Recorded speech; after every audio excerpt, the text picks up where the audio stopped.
네, 오늘 함께 은혜를 나눌 말씀 보겠습니다. 사도행전 8장 1절로 4절 말씀입니다. 봉독해 드리겠습니다. 사도행전 8장 1절로 4절입니다. 사울이 그의 죽임 당함을 마땅히 여기더라. 그날에 예루살렘에 있는 교회에 큰 핍박이 나서 사도 외에는 다 유대와 사마리아 모든 땅으로 흩어지니라. 경건한 사람들이 스데반을 장사하고 위하여 크게 울더라. 사울이 교회를 잔멸할새 각 집에 들어가 남녀를 끌어다가 옥에 넘기니라. 그 흩어진 사람들이 두루다니며 복음의 말씀을 전할새.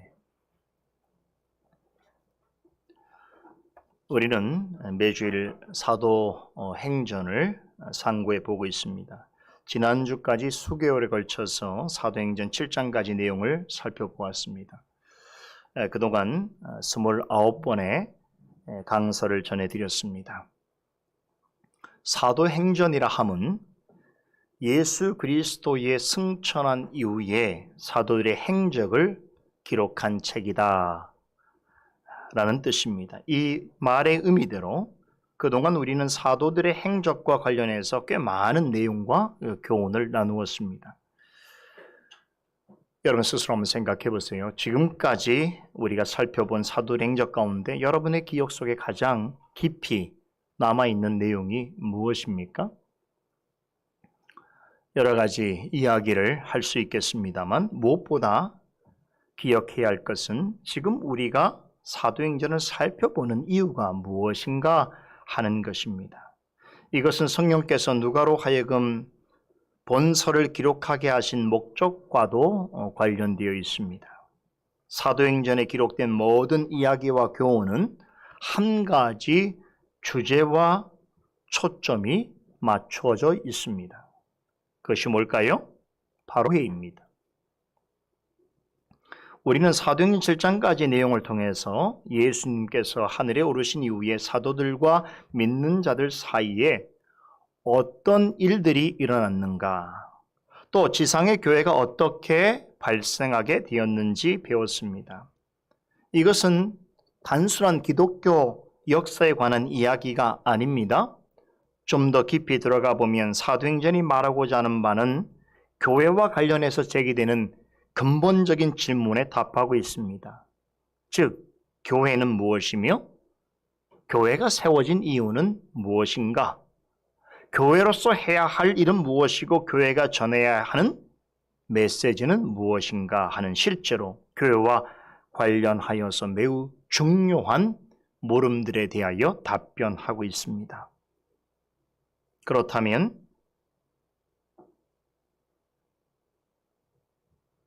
이 같은 질문이 제기될 수 있습니다. 2000년 전에 팔레스타인 지역에 생겨난 교회가 오늘날 우리와 무슨 상관이 있단 말인가? 그때 교회가 발생했다 하더라도 그것은 유대인들에 관한 역사요, 그들에 관한 이야기가 아닌가? 도대체 그것이 우리와 어떤 관련성이 있기에 그것을 알고 고찰해야 한단 말인가? 라고 하는 질문입니다. 이와 관련해서 한 가지 기억할 것이 있습니다. 사도행전이 전하는 교회에 관한 역사는 인간 문명에 관한 이야기가 아니라는 것입니다. 교회는 사람이 설립한 기관이나 단체가 아닙니다.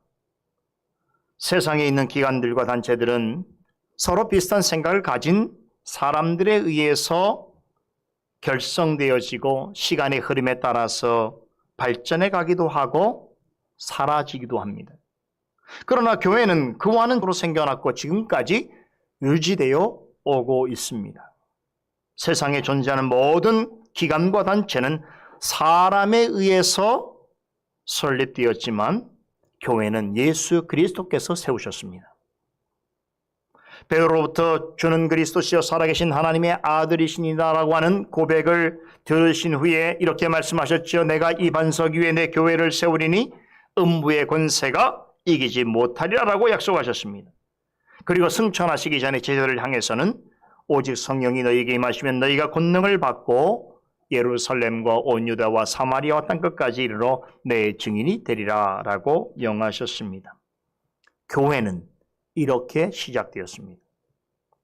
교회의 머리이신 그리스도께서 보내오신 보혜사 성령님의 권능과 지혜에 힘입은 사람들이 전한 복음에 의해서 온 세상 가운데 교회가 세워지게 되었습니다. 이를 위해서 기독교 역사의 초창기 때 특별하게 부름을 받은 사람들이 있습니다. 바로 사도들입니다. 사도행전은 이들의 행적을 기록한 책입니다. 그렇다면 이들이 행한 가장 중요한 행적은 무엇일까요? 즉 이들이 이 땅에 주님의 교회를 세우는 과정에서 전한 가장 중요한 핵심 메시지는 무엇이겠습니까? 그것은 오직 예수 그리스도를 관한 것입니다. 여러분, 이것은 당시의 정황으로 볼 때에 매우 특이한 현상입니다. 당시 그들의 교회는 로마의 식민지였습니다. 역사상 가장 강력한 힘을 가진 이방 제국의 정복당에 있었습니다. 로마의 압제 속에서 나라와 국가를 잃은 힘없는 민족으로 살아야 했습니다. 이러한 상황에서 사도들은 오직 예수만 전했습니다. 이게 되게 특이한 것이에요. 당시에 기록된 어떤 문서들 하고도 비교되어지는 매우 독특한 내용입니다. 당대 이스라엘 민족이 겪던 정치 사회적인 문제에 대해서는 사도는 조금 더 언급하지 않았습니다. 로마의 폭정과 무력적인 속박에 대해서도 한마디 언급조차 하지 않았습니다. 사도들은 이 엄청나게 불리하고 불의한 정황 가운데서 처음부터 끝까지 예수 그리스도만 전했습니다. 여러분, 혹시 누가복음과 사도행전이 누구에게 보내지기 위해서 기록된 책인지 아십니까? 사도행전 첫 부분에 언급하고 있지요. 누가가 각하라고 호칭한 데오빌로라고 하는 사람입니다. 이 사람은 로마의 고위 공직자입니다. 사도행전의 첫 페이지 맨 처음 세 문장은 누가복음과 사도행전이 이 데오빌로라는 사람에게 헌정하기 위해서 기록한 책이라고 하는 점을 밝히고 있습니다. 그런데 누가는 유대인들에게 상당한 영향을 끼칠 수 있는 위치에 있는 이 이방 고위 관료에게 어떤 도움도 요청하지 않습니다. 당시 유대민족이 처해 있는 안타까운 사정과 여러 가지 어려운 형편을 고려하게 될 때에 충분히 할 법한 그런 이야기들을 전혀 언급하지 않습니다. 대신에 이렇게 기록할 뿐입니다. 데오빌로여, 내가 먼저 쓴 글에는 무릇 예수의 행하시며 가르치시기를 시작하신부터 그의 택하신 사도들에게 성령으로 명하시고 승천하신 날까지 이를 기록하였느니라. 해 받으신 후에 또 저희에게 확실한 많은 증거로 친히 사심을 나타내사 40일 동안 저희에게 보이시며 하나님 나라의 일을 말씀하시느니라 라고 전합니다. 누가가 평소에 알고 있던 로마의 고위직 인사라고 한다면 어느 정도는 개인적인 어려움이나 혹은 예수님과 사도들의 민족인 유대 백성이 겪고 있는 고통에 대해서 토로할 법만도 한데 이 두 권의 책에서 누가가 데오빌로에게 이야기하려고 하는 메시지는 오직 예수 그리스도에 관한 것입니다. 너무나 특이하고 놀라운 일이죠. 그래서 첫 번째 책인 누가복음에서는 예수님께서 공생의 활동을 시작하시면서 가르치기 시작하신 그때로부터 시작해서 그의 택하신 사도들에게 성령으로 명하시고 승천하신 날까지의 일들을 기록하였다면, 두 번째 책인 사도행전에서는 이제 예수님께서 하늘로 승천하신 이후에 사도들을 통해서 예수 그리스도의 복음을 전파한 그 과정을 전해주고 있습니다. 누가는 두 책 모두에서 예수 그리스도와 그분에 관한 복음만을 이야기하고 있습니다. 그런 점에서 사도행전은 사도들의 행적을 기록한 책이기도 하지만 초지일간 예수 그리스도와 그분의 복음을 전하는 성경이라는 점에서 예수행전이다라고 불러도 충분하다라고 생각이 듭니다. 사도들이 약속대로 오순절에 강림하신 성령의 충만함을 입고 성령께서 말하게 하심을 따라서 담대하게 예수 그리스도에 관한 복음을 전하게 될 때에 그 열매로 이 땅에 초대교회가 생겨났습니다. 그런데 더욱 놀라운 것은 이 복음을 전한 사도들은 세상에서는 전혀 인정받을 만한 것이 없는 사람들이었습니다. 이들은 세상의 학식과 학문과 교양을 지닌 사람들이 아니었습니다. 유대 지도자들은 그래서 이들을 가리켜서 뭐라고 얘기했습니까? 학문 없는 평범한 사람들이다. 학문 없는 범인들이다 라고 내리깎았습니다. 그럼에도 그들이 전하는 말에는 능력과 권세가 있었습니다. 그들의 행동은 매우 비범했습니다. 그들은 사내들인 당회원들의 공회원들의 집요한 방해와 위협이 지속되고 있는 중에도 예수 그리스도에 대하여 보고 들은 것만을 전했습니다. 너희는 회개하여 각각 예수 그리스도 이름으로 세례를 받고 주의 사함을 얻으라라고 담대히 외쳤습니다. 자, 그런데 믿기 어려운 일이 일어났습니다. 사도들이 전하는 예수 그리스도에 관한 복음을 듣고 수천 수만 명의 사람들이 교회 안으로 들어왔습니다. 사람들이 좋아할 만한 철학이나 사상을 가르친 것도 아니고 학교를 세워서 제자들을 길러낸 것도 아니며 반로마 정치 집회를 계획해서 사람들을 불러 모은 것도 아닙니다. 오직 예수 그리스도의 복음을 전한 것뿐인데 사람들은 그것을 듣고 자신들의 죄를 고백하면서 그리스도를 구주로 믿기로 결심하였다는 것이죠. 그래서 형성된 것이 교회인 것입니다. 더군다나 유대 권력자들과 열성적인 유대인들에 의해서 온갖 수모를 당하고 끊임없는 공격을 받고 있는 중에도 교회는 더욱 왕성해져 갔습니다. 설립된 지 얼마 되지도 않았고 조직조차 제대로 갖추어지지 않은 상태였음에도 교회는 점점 더 강성해져 갔습니다. 여러분, 이런 현상을 뭘로 설명할 수 있을까요? 사회학적으로, 철학적으로, 경제적으로 설명할 수 있을까요?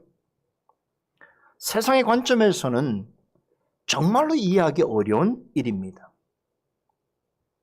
유대 지도자들 편에서 볼 때 기독교란 기껏해야 목수의 아들인 예수에 의해서 시작된 종교입니다. 그런데 예수는 유명한 학교에 다닌 적도 없고 위대한 철학자들 밑에서 배운 적도 없습니다. 정통 바리새인도 아닙니다. 유대인조차 패싱하는 갈릴리, 나사렛이라고 하는 촌구석에서 나고 자랐을 뿐입니다. 그런데 그런 예수에게서 기독교가 나왔고 그런 예수를 따르는 제자들에 의해서 교회가 탄생하게 되었다는 것, 이 사실을 당시에 유대 지도자들과 정통 유대인들은 그대로 받아들이기 어려웠던 것입니다. 그런데 그런 예수가 유대 땅에서 신성 모독죄로 십자가에 못 박혀 죽었습니다.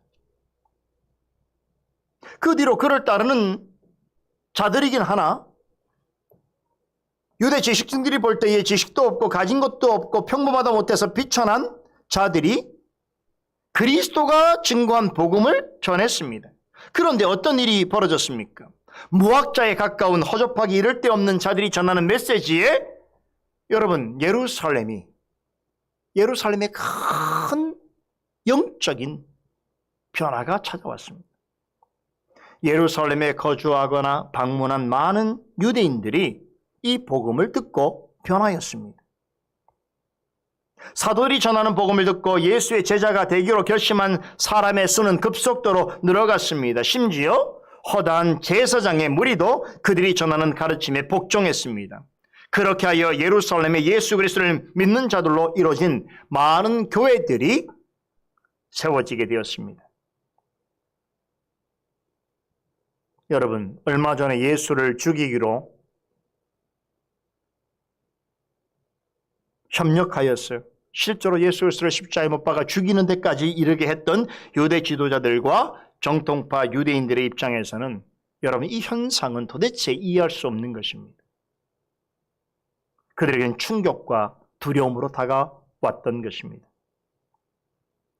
그래서 예수에 관한 복음이 많은 사람들에게 영향을 미치고 예루살렘에 기독교 신앙을 전하는 교회들이 세워지는 것을 바라보면서 가만히 있을 수 없게 되었던 것입니다. 유대교적인 관점에서 사도들이 전하는 예수에 관한 복음은 하나님과 모세를 모독하는 것이었습니다. 신성 모독적인 요소가 다분하다고 생각했습니다. 그 심각한 위법성과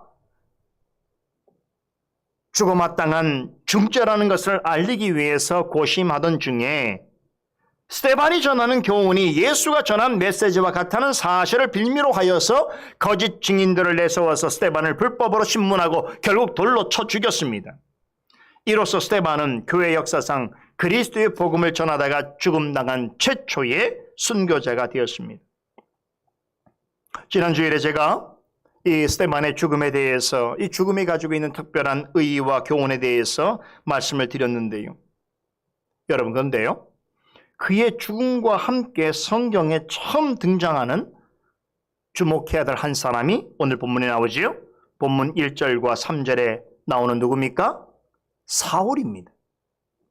여러분도 알다시피 이는 나중에 위대한 이방인 사도로 부름받은 바울이라고 일컬어지는 사람입니다. 하지만 오늘 본문에서는 교회와 그리스도인을 핍박하는 일의 앞장선자로 소개되고 있습니다. 1절에서 누가는 사울이 스데반의 죽음을 마땅히 여겼다라고 전합니다. 여기서 마땅히 여기다라고 하는 말에 해당하는 헬라어 원뜻은 아주 기쁘게 찬성하다라고 하는 의미입니다. 사울은 스데반을 향해서 직접 돌을 들어 던지지는 않았지만 그가 처참하게 죽어가는 일에 대하여 그는 적극적으로 동의했습니다. 그 얼마나 악명 높은 박해자였는가 하면 3절에 보면 교회를 잔멸하기 위해서 집집마다 들어가서 남녀를 불문하고 그리스도를 믿는 사람들을 죄다 잡아다가 옥에 가두기까지 했습니다. 당시 대부분의 그리스도인들은 가정교회에 모였습니다. 예루살렘 지역에 이러한 가정들이 많았습니다. 이런 곳들을 예고 없이 습격해서 믿는 사람들을 질질 끌고 나와서 감옥에 쳐넣었던 것입니다. 누가는 그런 사울의 태도를 잔멸하다는 말로 표현합니다. 사실 이 말은요, 성경에 유일하게 여기서만 등장하고 있는데 원래 의미는 이런 것입니다. 사나운 짐승이 먹잇감을 마구 물어뜯어 죽이는 행동을 가리킵니다. 그러니까 사울은 마치 포악한 짐승처럼 예루살렘 교회와 성도들을 멸절시킬 목적으로 믿는 자들의 가정이나 모임에 쳐들어갔던 것입니다. 그리고 그들을 감금시켰습니다. 이로써 스데반이 죽임당한 것은 옳은 일이며 자신은 그 일에 적극적으로 찬성한다는 것을 외적으로 나타냈습니다. 물론 이것은 사울 혼자 한 것은 아닙니다. 스데반을 죽인 많은 사람들은 이러한 여세를 몰아서 예수 믿는 자들을 아주 강력하게 핍박했습니다. 이 일의 최선봉의 선자가 사울이었습니다. 그런데 알고 보면 사울과 유대인들이 예루살렘 성도들에게 행한 이 무시무시한 핍박은 이미 예견된 일이었습니다. 요한복음 16장 20절에 보게 되면 예수님께서 제자들과 곧 작별할 것을 예고하시면서 이렇게 말씀하십니다. 내가 진실로 진실로 너희에게 이르노니 너희는 곡하고 애통하겠으나 세상은 기뻐하리라 라고 말씀하셨습니다. 예수님께서는 자신뿐 아니라 당신을 너무나도 많이 닮은 스데반의 죽음을 이제 많은 사람들이 기뻐할 것이라고 말씀하셨습니다. 스데반을 대적한 많은 유대인들은 특히 그 중에 사울은 그의 죽음을, 그의 처참한 죽임당함을 매우 기뻐했습니다. 그의 죽음으로 그가 전하는 복음이 사라질 것이고 그 복음으로 세워지는 교회가 잔멸되기를 바랬습니다. 여러분, 이 사울이 어떤 사람입니까? 교회를 핍박한 사람 가운데 가장 똑똑하고 이적인 사람입니다. 그는 감정이나 느낌에 따라서 행동하는 부류의 사람이 아닙니다. 그런 사람이 어떻게 이리도 폭력적으로 믿는 자들과 교회를 핍박할 수 있단 말인가? 이제 우리가 9장부터 사울의 모습을 더 구체적으로 살펴보게 될 텐데요. 그때 자세하게 설명드릴 기회가 있겠습니다만 사울의 핍박은 여느 사람들이 행한 핍박과는 조금 다른 점이 있습니다. 신약 성경에 언급된 핍박자들이 보통은 아주 개인적이고 감정적인 이유로 그리스도인들을 핍박한 것과는 달리 사울은 그 자신이 가지고 있던 유대교에 관한 강한 확신과 신념에 따라서 믿는 자들을 핍박했습니다. 다시 말해서 그의 핍박은 굉장히 종교적인 성격을 지니고 있다는 것입니다. 나중에 심하고 수십 년이 지나서 빌립보 지역 교회들에게 보내는 서신서에서 바울은 지금 이때 행한 자신의 과거 일을 회상하면서 이렇게 고백합니다. 나는 8일 만에 할례를 받고 이스라엘 족속이요 베냐민의 지파요 히브리인 중에 히브리인이요 율법으로는 바리새인이요 열심으로는 교회를 핍박하고 율법의 의로는 흠이 없는 자로라라고 고백합니다. 주님을 만난 후에 지난 날을 돌아보면서 자신의 과거 행위를 비판하는 과정에서 전한 말씀인데요. 이 내용을 들여보면 그런 일을 행할 때에 그가 평범한 생각으로 하지 않았다는 것을 알 수 있습니다. 교회와 믿는 자들을 핍박한 것은 유대인의 관점에서 볼 때에 택함받은 하나님의 언약 백성이라고 하는 고도의 주관과 신념을 가지고 진리를 보수하기 위해서 강렬한 열망과 책임감을 가지고 행한 일이었습니다. 즉 그렇게 하는 것이 정말 순수한 마음으로 유대교의 진리를 지키고 여호와 신앙을 사수하는 일이라고 생각했던 것입니다. 엄청난 사명감의 발로였습니다. 그러나 나중에 사울이 부활하신 예수 그리스도를 만나고 보니 지난날에 자신이 그토록 목숨처럼 붙잡고 있던 것들이 실은 매우 자신에게뿐만 아니라 그리스도에게도 해로운 것이었음을 알게 되었습니다. 오직 그리스도를 나의 주님으로 아는 지식이야말로 가장 고상하고 유익한 지식이라는 것을 그는 깨닫게 되었습니다. 그래서 이전에 자신이 유익하게 생각하던 모든 것들을 뭐로 여겼다고 고백합니까? 배설물로 여기게 되었다. 내가 지난 과거에 그토록 목숨처럼 여기던 중요한 가치와 행위들을 지금은 그리스도를 알게 되니 그리스도에 관한 그리스도만이 나의 가장 고상하고 유익한 그분을 아는 지식은 나에게 그런 것인 줄을 깨닫게 되고 나니 과거에 자신이 그토록 붙잡고 있던 자신을 유익하게 하는 것들이 다 배설물로 여겨졌다는 것입니다. 그래서 그는 자신을 위하여 모든 것을 다 잃어버릴지라도 그로 인하여 내가 그리스도를 얻게 되었고 그분 안에서 진리를 발견하게 되었다는 사실로 인하여서 감격했습니다. 이게 진정한 그리스도인이죠.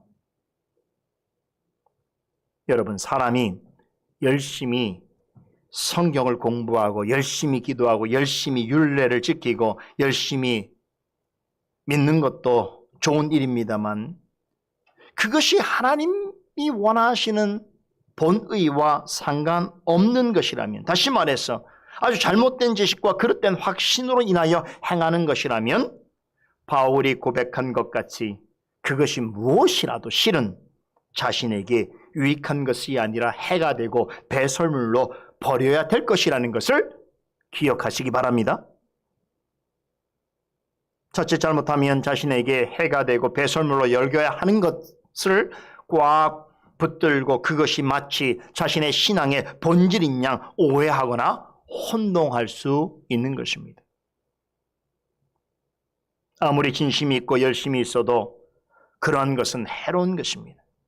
바울이 되기 전에 사울의 모습이 그랬습니다. 이렇게 잘못된 신앙에는 결코 성령의 열매가 나타나지 않습니다.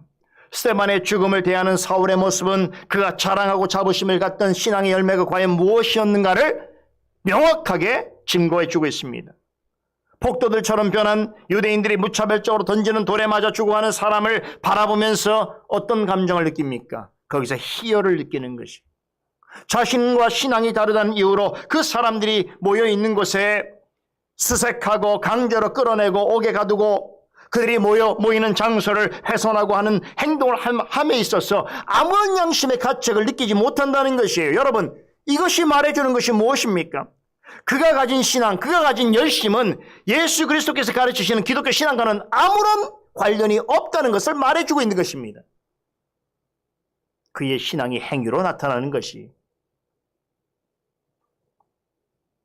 이런 사울의 모습과 죽어가면서 스데반이 보인 태도와 얼마나 큰 대조를 보입니까? 스데반은 돌에 맞아 죽어가는 중에도 자신을 박해하는 자들을 위해서 하나님 아버지께 그들을 용서해달라는 간구를 했습니다. 그리고 아무런 어떤 불평과 원망도 없이 주 예수 그리스도께서 자신의 영혼을 받아주시기를 의탁하는 기도와 함께 숨을 거두었습니다. 여러분, 사울이 살아생전 가장 활발하게 자기 어떤 목적을 이루려고 애를 쓰던 그 모습과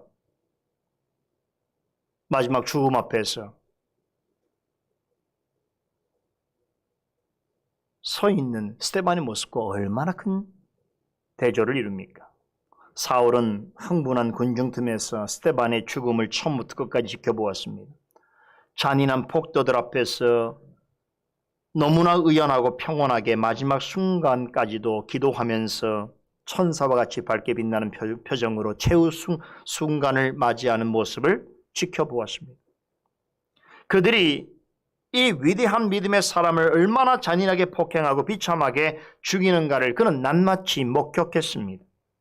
그럼에도 스데반의 죽음을 잘된 일이라고 생각하고 교회와 그리스도인들을 잔멸하고자 했습니다.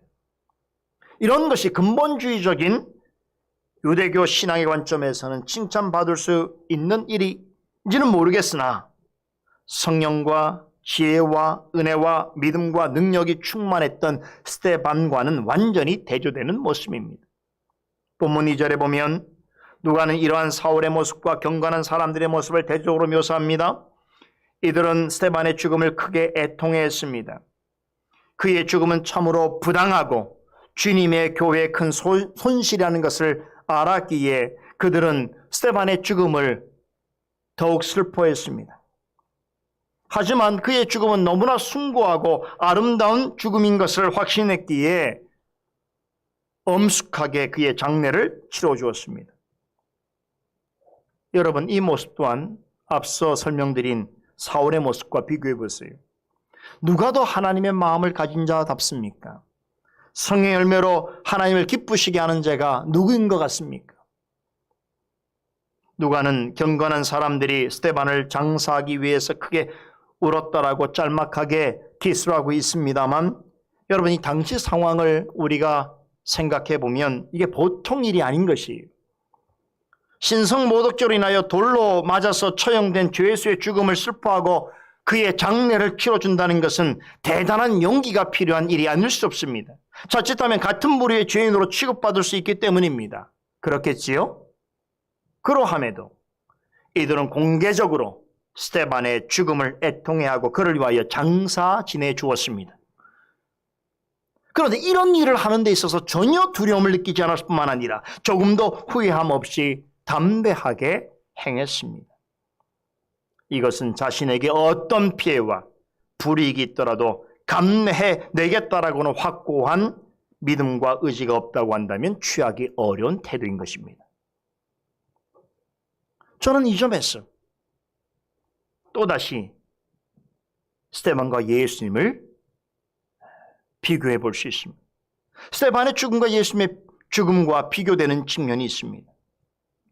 예수님은 유대 지도자들에게 정죄를 받고 십자가에 처참하게 돌아가셨습니다. 그러하신 예수님의 시신을 아무도 거둬들일 생각을 하지 못하고 있을 때에 놀랍게도 하나님께서는 예수님의 죽음에 경기를 표하도록 두 사람을 예비해 두셨습니다. 바로 아리마대 요셉과 니고데모입니다. 이들은 유대인 간원이자 사내들인 공회원이었습니다. 실로 높은 지혜를 가지고 있는 사람들이었죠. 그런데 이 사람들은 누구나 알만한 위치에 있는 사람들이었기 때문에 사람들의 눈을 의식할 수밖에 없었습니다. 그래서 자신의 신앙을 밖으로 자유롭게 드러내지 못했습니다. 성경에 보면 자신의 제자들과 유대인들에게 두려움을 가졌다라고 말합니다. 그런데요, 예수님께서 십자가에 처형당하자 그들의 숨어있는 양심이 살아났습니다. 신앙이 불일 듯 다시 살아났습니다. 아리마대 요셉은 빌라도에게 달려갔습니다. 그리고 자신이 가지고 있는 신분을 이용해서 빌라도에게 당당하게 예수님의 시신을 돌려줄 것을 요구했습니다. 그리고는 자신을 위해서 미리 마련해 놓았던 새 무덤에 예수님의 시신을 안장해 드렸습니다. 그때 니고데모가 와서 모략과 침향 섞은 백근을 가지고 유대인의 장례법에 따라서 경건하고 엄숙하게 장례를 치러드렸습니다.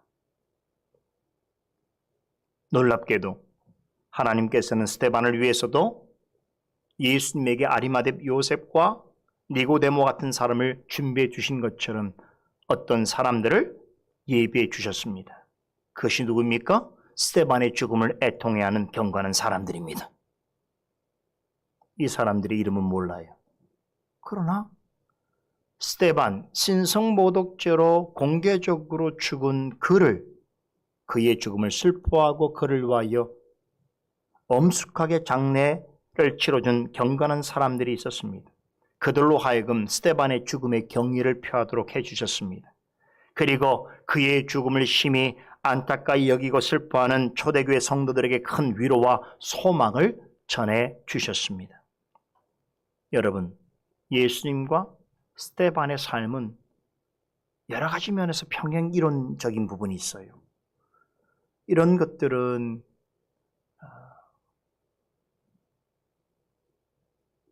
매우 특별한 목적을 위해서 우리에게 주시는 교훈입니다. 여러분, 하나님께서는 당신의 백성이 큰 슬픔을 당하면 어떻게 하십니까? 반드시 큰 위로를 주십니다. 당신의 백성이 무엇을 소중히 여기는 것을 잃어버리면 더 좋은 것으로 채워주십니다. 하나님이 그런 분이에요.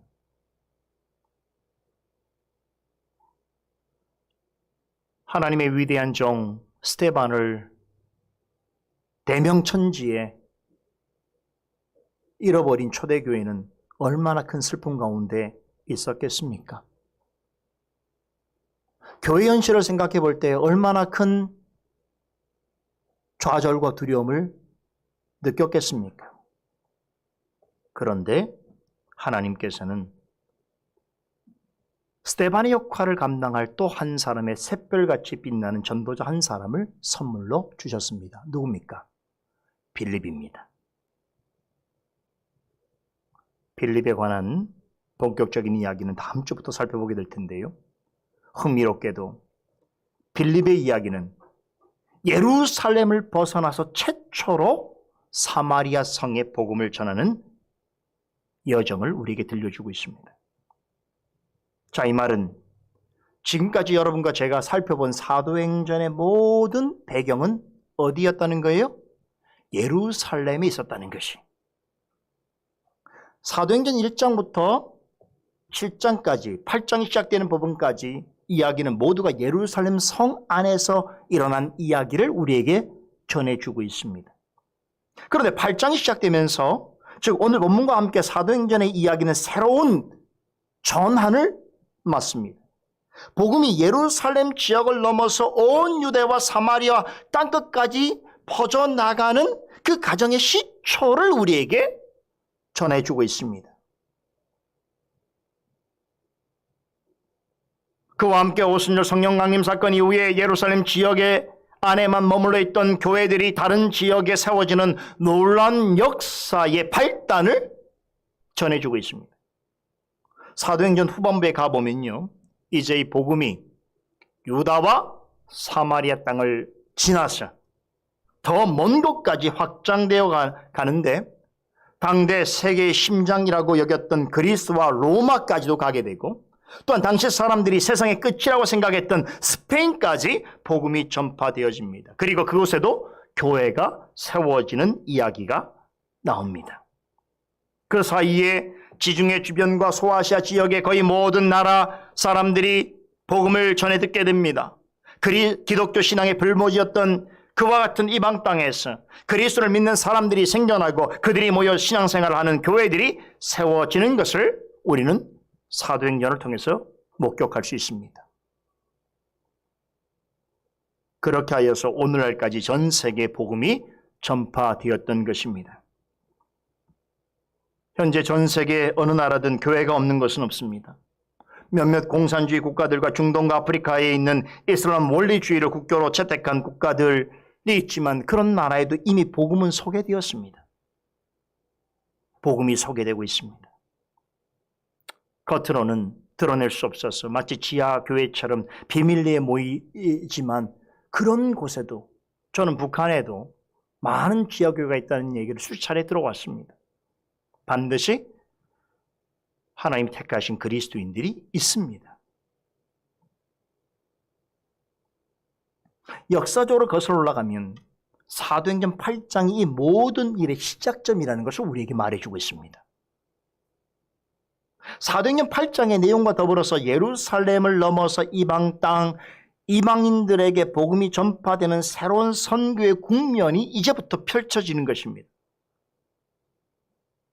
여러분, 흥미롭지 않습니까? 이제 예수님께서 말씀하신 예루살렘을 넘어서 온 유다와 사마리아와 땅끝까지 이르는 그런 복음의 역사가 진행되어지는 그 시작점에 우리는 있는 것입니다. 그런데 여러분, 놀라운 사실을 한 가지 오늘 나누려고 합니다. 이렇게 예루살렘 지역에 머물러 있던 복음이 온 유대와 사마리아를 거쳐서 온 세상으로 퍼져나가게 되었던 그 시초의 원인이 무엇인 줄 아십니까? 놀랍게도 그것은 핍박입니다. 본문 1절에 그날에라고 하는 말로 시작되는 말씀을 우리 한번 읽어볼까요? 그날에 예루살렘에 있는 교회에 큰 핍박이 나서 사도들 외에는 다 유대와 사마리아 모든 땅으로 흩어지니라 라고 말씀합니다. 여러분 다 아다시피 오순절날에 성령께서는 예루살렘의 다락방에 임하셨습니다. 그곳에 모인 사도들과 120명의 성도들에게 성령이 불같이 임하셨습니다. 그날로부터 성령의 말하게 하심을 따라서 사도들이 담대하게 말씀을 전한 결과 예루살렘 교회를 비롯해서 인근 지역에 많은 가정교회들이 생겨났습니다. 모두가 예루살렘 지경 안에 있었기 때문에 전체 교회를 가리킬 때는 단수로 예루살렘 교회라고 말합니다만, 예루살렘 안에는 많은 가정교회들이 있었습니다. 예루살렘 교회는 성령의 특별한 임재와 사도들의 말씀 선포로 탄생한 만큼 지금 우리로서는 상상하기 어려울 정도로, 비교 대상이 되지 않을 정도로 참으로 순수하고 아름다운 교회의 전형을 보여주었습니다. 다시 말해서 이 땅에 세워진 교회의 가장 신령한 모습이 어떠한지를 표준적인 모습으로 나타내 주었습니다. 그렇지요? 이것이 우리가 사도행전 초창기, 특별히 2장에서 4장까지 우리가 보았던 성령의 임재와 사도들의 말씀 전파로 인해 세워진 예루살렘 교회의 모습입니다.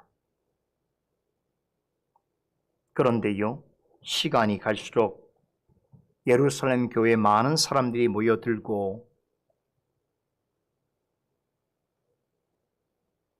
또 이러저러한 문제들과 갈등들이 생겨나기 시작했습니다.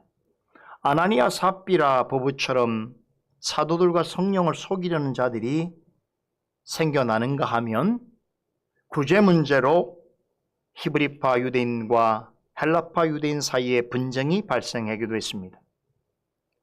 얼마 전까지만 하더라도 예루살렘 교회가 어떤 모습이었습니까? 물건을 서로 통용하고 자신의 재산과 소유를 팔아서 필요한 사람에 따라서 나누어 주고, 날마다 마음을 같이하여서 성전에 모이고 기쁨과 순전한 마음으로 성찬을 행하고 음식을 나누고 다 같이 한 마음으로 하나님을 찬송하고 감격해하고 즐거워했던 그 교회가 아닙니까? 그런데 그런 모습들이 조금씩 사그러들기 시작하면서 흔히 세상과 불신자들에게서 볼 수 있는 그러한 모습들이 성도들 사이에서 나타나게 된 것입니다.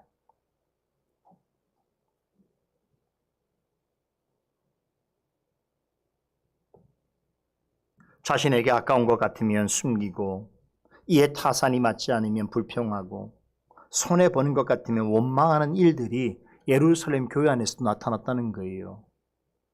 그래서 사도행전 5장의 아나니아 삽비라 사건 이후에 나타나는 예루살렘 교회는 2장과 4장에서 말했던 그 순수한 신령한 교회의 모습과는 다른 모습을 우리에게 보여주고 있단 말이죠. 교회 안에서 이러저런 불상사들이 하나하나 나타나게 될 때마다 사도들은 뭘 강조했습니까? 교회의 본질이 무엇인가? 교회가 우선적으로 행해야 될 사역이 무엇인지를 더 몫을 높여 강조했습니다. 또한 스데반과 빌립과 같이 훌륭한 신앙을 가진 자들을 교회 문제를 지혜롭게 해결하기 위한 직분자로 그들을 세웠습니다. 그러던 중에 예루살렘 교회는 외적으로 점점 더 성장해 갔습니다. 이전보다 더 많은 사람들이 교회에 몰려들었습니다. 여러분, 이렇게 교회가 외적으로 폭발적으로 외적인 성장을 이루어갈 때에 일어난 사건이 바로 스데반의 순교 사건입니다. 그래서 스데반의 이 죽음은 초대교회로서는 엄청난 손실이 아닐 수 없습니다. 소위 지금 교회가 확장되어지고 많은 사람들이 모이는 중에 이 교회에 가장 신실하고 충성스러운 지혜로운 스데반이라고 하는 일꾼과 지도자가 비참하게 순교를 당하게 되었다는 것이죠. 그것은 예루살렘 교회 성도들에게는 엄청난 충격이었을 것입니다. 교회적으로 엄청난 손실이 아닐 수 없었던 것입니다. 우리 같아도 그렇게 생각할 수 있겠죠.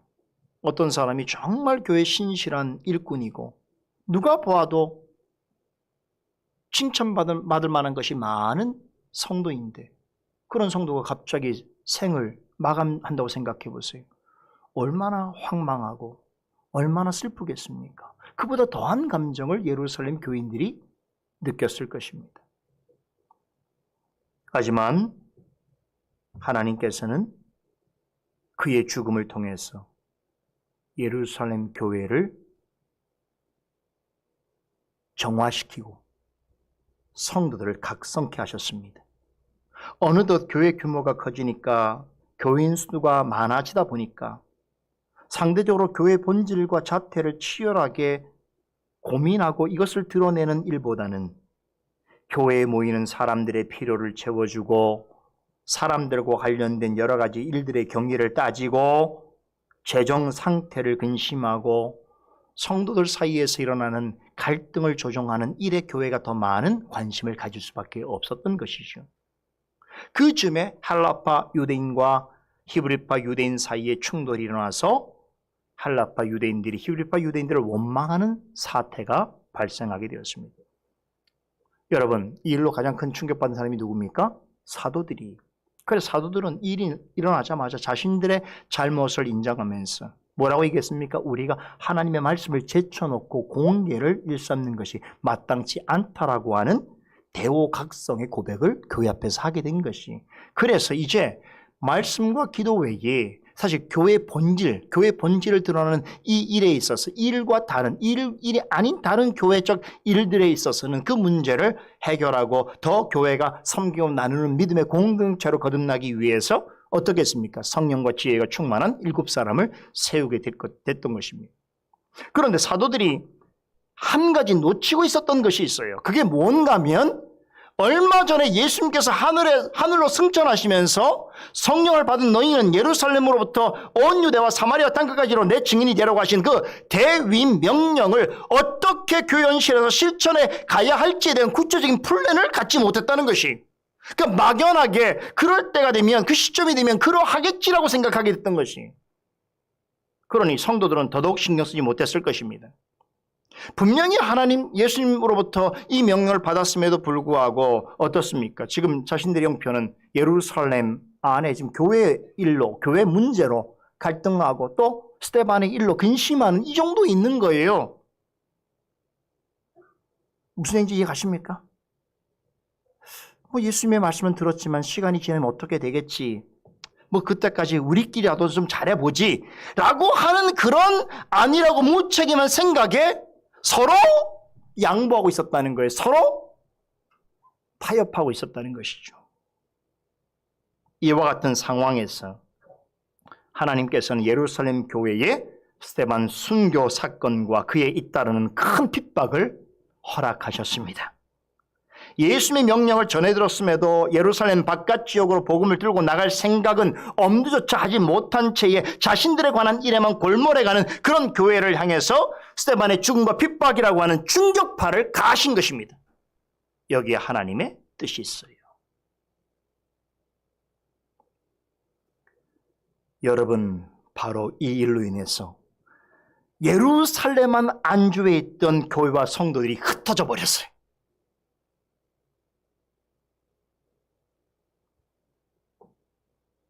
놀랍지 않습니까? 그냥 우리끼리 잘하자. 그럼 우리가 이 문제 해결하면서 잘 그냥 지내자라고 하는 정도의 선으로 만족하면서 예수님께서 친히 말씀하신 그 명령에 대해서는 그냥 어떻게 하다 보면 되겠지라고 하는 생각을 가지고 있던 그 교회에 스데반의 죽음과 잇따르는 큰 핍박을 통해서 충격을 가하셨어요. 그 스스로 못하면 하나님께서 하게 하시는 것이죠.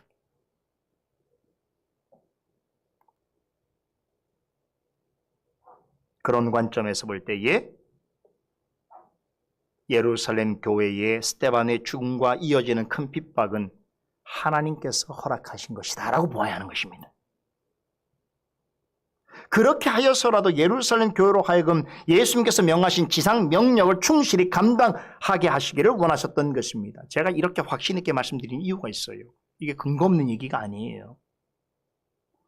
이 상황을 누가는 뭐라고 표현합니까? 그날에 예루살렘에 있는 교회에 큰 핍박이 나서 사도 외에는 다 유대와 사마리아 모든 땅으로 흩어지니라라고 전하고 있지요.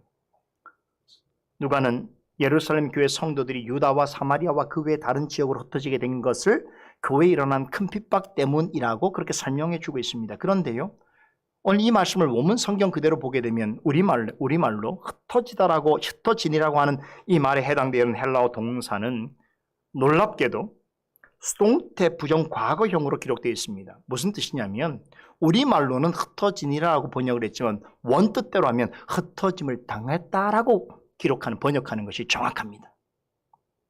수동적이라는 거예요. 다시 말해서 우린 흩어지지 않으려고 꽁꽁 뭉쳐 있는데 하나님께서 흩어지게 하셨다는 거예요. 강하게. 현상적으로는 예루살렘 교회에 큰 핍박이 일어나서 어쩔 수 없이 성도들이 다른 지역으로 흩어진 것처럼 보여지지만 누가는 예루살렘 교회가 흩어지게 된 더 근원적인 이유를 주목하고 있습니다. 하나님께서 큰 핍박을 통하여 그 교회를, 성도들을 흩어지게 하셨다는 것입니다. 하나님께서는 스데반의 죽음과 사울을 비롯하여 과격한 원리주의 유대인들의 핍박을 통해서 복음이 예루살렘 땅에만 머물러 있지 않게 하시고 온 유다와 사마리아와 땅끝까지 전파되게 하셨습니다. 교회가 핍박당하게 되는 일로 인해서 온 유다와 사마리아 땅끝까지 복음을 전하게 하는 계기를 삼게 하셨다는 것입니다.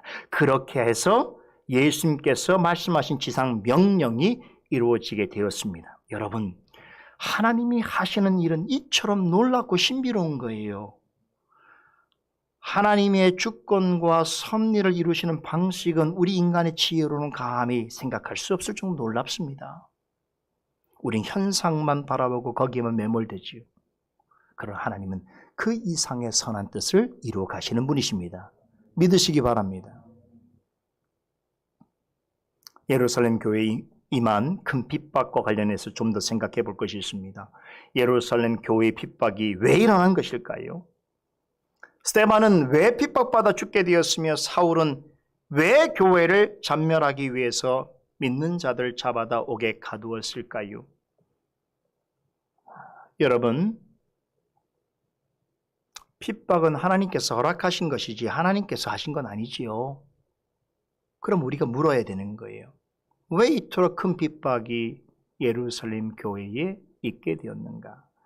정치적으로 혹은 사회적으로 의견이 달랐기 때문이 아닙니다. 사상과 이념의 차이 때문이 아닙니다. 그렇다고 해서 그리스도인들이 사회적으로 어떤 비난받을 만한 특별한 잘못을 했다거나 또 세상 권력에 저항했기 때문이 아니지요. 아까 말씀드린 것처럼 데오빌로라고 하는 로마의 고위 간직에게 지금 이 편지를 쓰면서도 지금 누가는 일체의 정치적인 사회적인 언급을 하지 않습니다. 이 복음이기 때문에 그런 거예요. 그런 자들이 그리스도인란 말이에요. 여러분, 그러면 생각해 보세요. 우리가 그동안 사도행전을 이렇게 배워오면서 사도들과 스데반 같은 인물이 과연 어떤 비난받을 만한 일을 했습니까? 전혀 그렇지 않죠. 오히려 가난한 자에게 도움을 주고 병든 자들을 고쳐주고 죄인에게 좋은 소식을 전해주고 영적으로 죽어가는 자들에게 구원의 길을 제시하지 않았습니까? 그런데 그 결과가 무엇입니까? 사도들은 연신 체포되어서 옥에 갇히고 모진 신문을 받고 매를 맞고 위협당했습니다. 또 스데반 같은 경우도 늘 선한 일만 한 것인데 돌에 맞아 죽었단 말이에요. 초대교회 역사를 보게 되면 사도들과 스데반 같은 신앙을 가지고 아주 선하게 살았음에도 불구하고 비참한 죽음을 당한 이들이 수도 없이 많습니다. 오늘날 비난받는 한국교회와 한국 그리스도인들하고는 다른 차원이에요. 여러분, 비난받을 만한 일이 있어서 비난받는 건 그거는 자기가 행한 일이죠. 자기가 받아야 될 일이죠. 그죠? 핍박을 받는데 잘못을 해서 핍박을 받는다. 누가 보더라도 잘못된 일이기 때문에 핍박받는 것은 그가 받아야 될 몫인 것이에요. 그러나 사도행전에서 말하는 핍박은 그런 것이 아닙니다.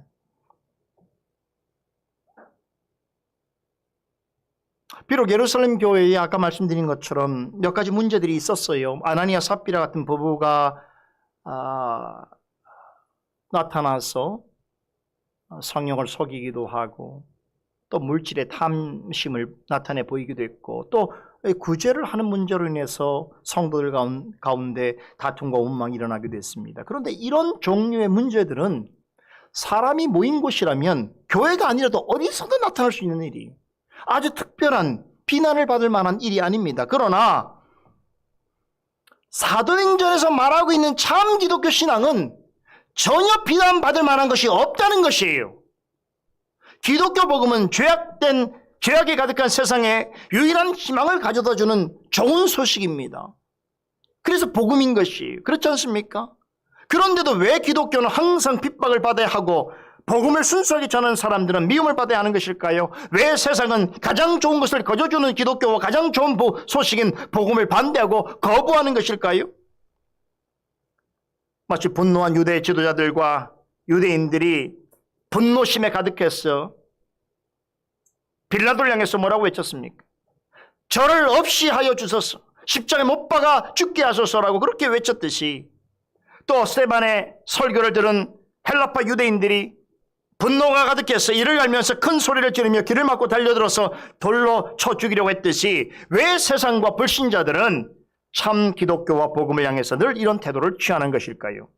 여기에는 사람의 눈으로 볼 수 없고 사람의 지혜로 해명할 수 없는 중요한 사실이 있습니다. 바로 여기에는 우리의 눈으로 볼 수 없는 엄청난 싸움이 있습니다. 어떤 싸움일까요? 바로 영적 싸움입니다. 이 싸움의 시작은 첫 인류의 타락 사건으로 거슬러 올라갑니다. 아담과 하와가 범죄했을 때에 하나님께서는 이 죄의 결과로 뱀의 후손과 여자의 후손 사이에 끊임없는 전쟁이 계속될 것을 예언하셨습니다. 이것에 대해서 사도 바울은 에베소 6장에서 이 싸움을 악한 영들과 믿는 자가 겨루는 씨름에 비유하죠. 그러면서 6장 12절에서 뭐라고 말합니까? 이 씨름은 혈과 육에 대한 것이 아니요 정사와 권세와 이 어둠의 세상 주관자들과 하늘에 있는 악한 영들에게 대함이라고 설명합니다. 이 말은 참 기독교와 참 복음을 전하는 그리스도인을 향한 핍박의 배후에는 뭐가 있다는 거예요? 보이지 않는 영적 세력, 악한 영들의 역사가 있다는 것을 말해주고 있습니다. 절대로 하나님을 알지 못한 사람들은 생각할 수 없는 실체인 것이죠. 사울같이 훌륭한 사람도 악한 본성을 따라 행동하면 악한 영의 지배를 받을 수 있습니다. 교회와 성도를 핍박하는 악한 도구가 될 수 있습니다. 오늘 본문에 나오는 예루살렘 교회를 향한 핍박은 하나님을 대적하는 악한 영에게 생각과 의지를 사로잡힌 자들이 스데반의 죽음을 계기로 교회와 성도를 향해서 총공세를 보이고 있는 모습을 보여주고 있습니다. 이 말은요, 성령 충만한 교회라도 언제라도 악한 영들의 공격의 대상이 될 수 있다는 것입니다. 그러나 기억할 것이 있습니다. 마귀의 시험과 악한 자들의 핍박이라고 할지라도 여러분, 그것이 교회에 영향을 끼치기 위해서는 반드시 하나님의 허락이 있어야 돼요. 하나님이 허락지 않으면 이룰 수 없는 일입니다.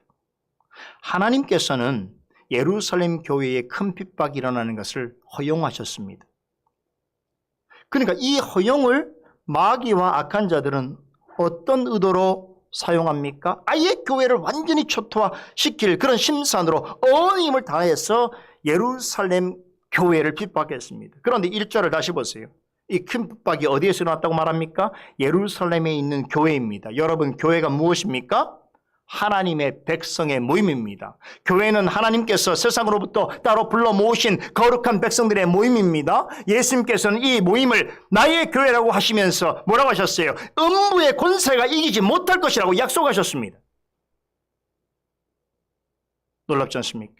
뱀의 후손들이 언제든지 교회와 성도를 공격할 수 있습니다. 하지만 여자의 후손이신 예수 그리스도께서 뱀의 머리를 어떻게 하신다고 그랬어요? 어깨요 부숴버릴 것이라고 말씀하셨습니다. 이것이 창세기 3장 15절에 약속되어 있는 최초의 원복음입니다. 마귀는 무슨 이유로든 교회를 핍박하려 합니다. 어떻게든 교회를 잔멸하려고 합니다. 그러나 교회의 머리이신 예수님께서는 교회와 함께 하시는 한 교회는 결코 무너지지 않습니다. 하나님의 거룩한 백성의 모임인 교회는 주님과 한 몸입니다. 주님의 자신의 몸된 교회를 결코 방치하시거나 패배하게 내버려 두지 않으십니다. 우린 그 사실을 예루살렘 교회에 일어난 큰 핍박을 통하여 확신하게 되는 것입니다. 본문 4절은 이 놀라운 승리의 확신을 전해주고 있습니다. 본문 성경에는 본문 맨 앞부분에 우리말 성경에 번역되지 않는 접속사 하나가 나옵니다. 맨운이라고 하는 말인데 우리말로 번역하면 그래서 그러므로라고 하는 결과를 나타내는 접속사입니다. 이 단어는 매우 중요한 의미를 내포하고 있습니다. 예루살렘 교회에 큰 핍박이 일어나고 성도들은 엄청난 핍박을 받게 되었는데 그 결과, 그래서 어떤 일이 일어났는가를 설명해 주고 있습니다. 어떤 일이 벌어졌죠? 그래서 예루살렘 성도들이 온 사방으로 흩어지게 되었던 것입니다. 그래서 이방인들에게 복음의 말씀을 전하게 되었던 것이지요.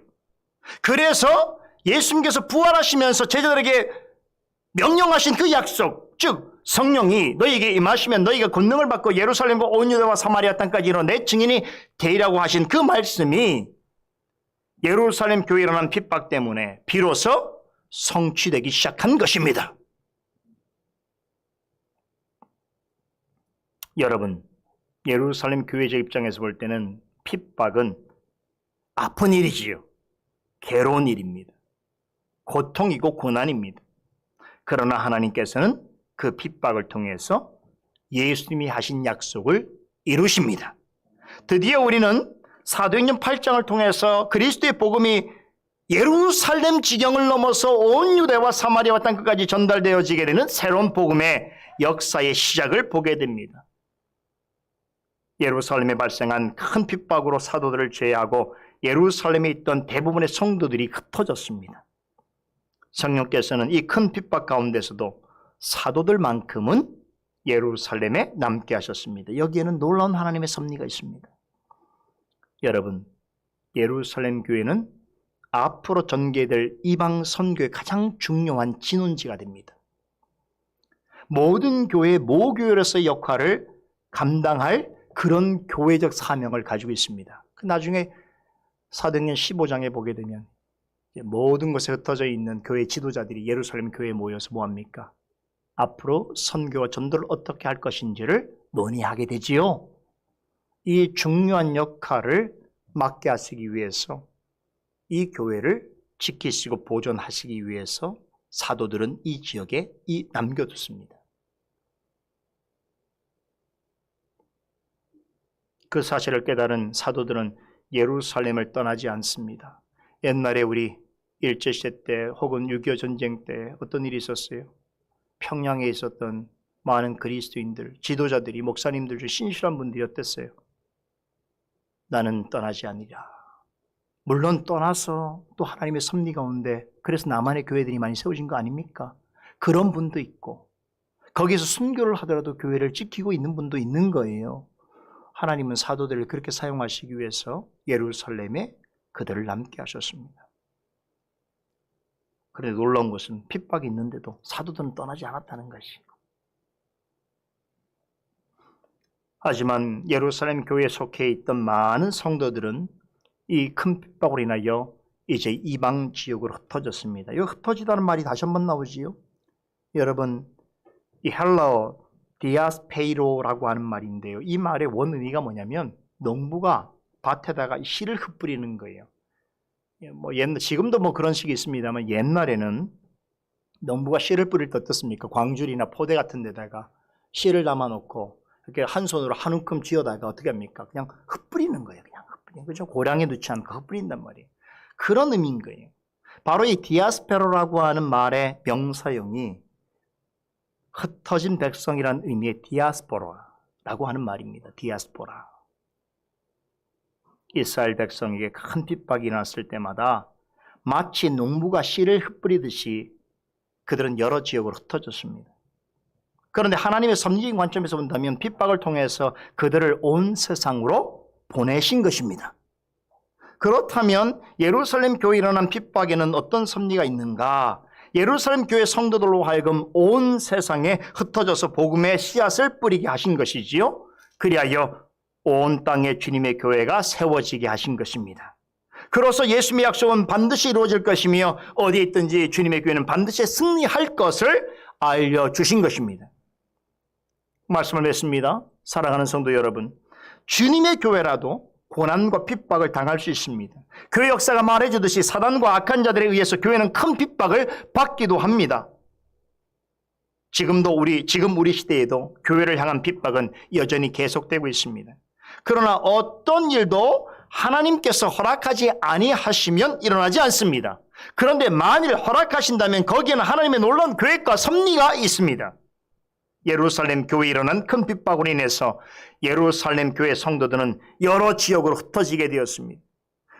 그래서 그들이 가는 곳마다 복음의 말씀을 전파했습니다. 그 결과 이방 땅에도 주님의 교회가 세워지게 되었습니다. 그로써 예루살렘과 온 유다와 사마리아와 땅끝까지로 내 증인이 되려고 하신 주님의 약속이 성취되게 되었습니다. 교회가 있는 곳에는 항상 시험과 핍박이 있습니다. 그러나 교회는 항상 승리하게 되어 있습니다. 왜 그렇습니까? 교회의 머리이신 예수 그리스도께서 세상 끝날까지 교회와 항상 함께 하시고 성도들을 항상 지켜주실 것이기 때문입니다. 하나님의 구속받은 백성으로서 우리 구주 예수 그리스도를 통해서 날마다 우리에게 지혜와 능력과 은혜와 평강을 공급해 주시는 그런 교회에 우리가 속하여 있다는 사실에 대하여 감사하십시다.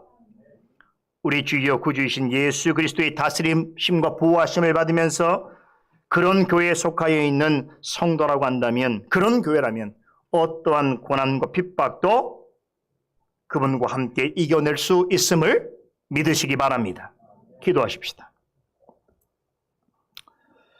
거룩하신 하나님, 오늘도 우리에게 주신 귀한 사도행전의 말씀을 통해서 하나님께서 주님의 몸된 교회를 세우시기로 가시는, 또한 주님의 말씀을 성취해 가시는 놀라운 역사와 섭리를 바라보게 하심을 감사드리옵나이다.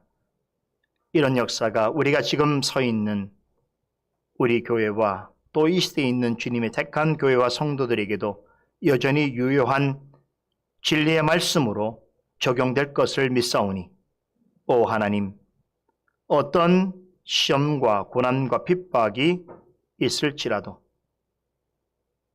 우리 주여 교회 머리이신 주님과 함께 한다면, 하나님께서 허락하셔서 하나님의 뜻을 이루는 것이라면 반드시 승리하게 될 줄로 믿사오니, 우리를 더욱더 하나님 보시기에 신실하고 강한 그리스도의 군사로 세워주시옵소서. 그러한 교회로서의 역할을 잘 감당하는 솔리데오 글로리아 교회 되게 하여 주시옵소서. 예수 그리스도 이름으로 기도드리옵나이다. 아멘.